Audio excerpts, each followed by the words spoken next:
again. I'm Pastor Phil from Carbondale Church, from Lakeland Church in Carbondale. I'll get that right one of these days.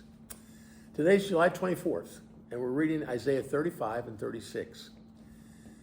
I've entitled this devotion, Remember God's Plan for You, because this is a chapter that's almost word for word crafted from Isaiah 11. Isaiah 35, 1 through 10 is our scripture reading. The wilderness and the dry land will be glad. The desert will rejoice and blossom like a rose. It will blossom abundantly and will rejoice with joy and singing. The glory of Lebanon will be given to it, the splendor of Carmel and Sharon. They'll see the glory of the Lord, the splendor of our God. Strengthen the weak hands and steady the shaking knees. Say to the cowardly, be strong, don't fear. Here is your God. Vengeance is coming. God's retribution is coming. He will save you. Then the eyes of the blind will be open and the ears of the deaf unstopped. Then the lame will leap like a deer and the tongue of the mute will sing for joy. For water will gush in the wilderness and streams in the desert. The parched land will become a pool of water and thirsty land, springs of water. In the haunt of jackals and their lairs, there will be grass and reeds and papyrus. A road will be there and a way, and it will be called the Holy Way. The unclean will not travel on it, but it will be for the one who walks the path. Even the fool will not go astray. There will be no lion there, no vicious beast will go up on it.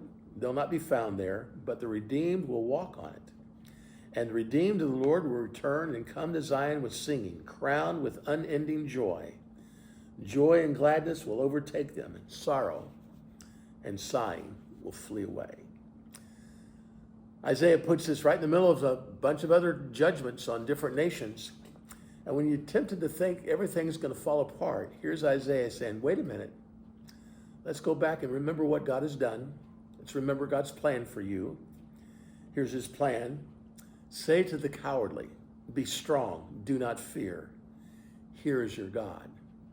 You see, one clear glimpse of God in glory will still the fears and doubts and anxieties of many anxious hearts.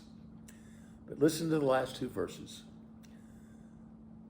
The redeemed will walk there, and the redeemed of the Lord will return and come with Zion with singing, crowned with unending joy. Joy and gladness will overtake them, and sorrow and sighing will flee away. Are you finding yourself in despair today? You find yourself in pain and anxiety and anxious fear? Well, listen to the promise of God. One day soon, when Jesus comes, joy and gladness will overtake you. You won't be able to look. You won't be looking for it, and all of a sudden it's going to happen.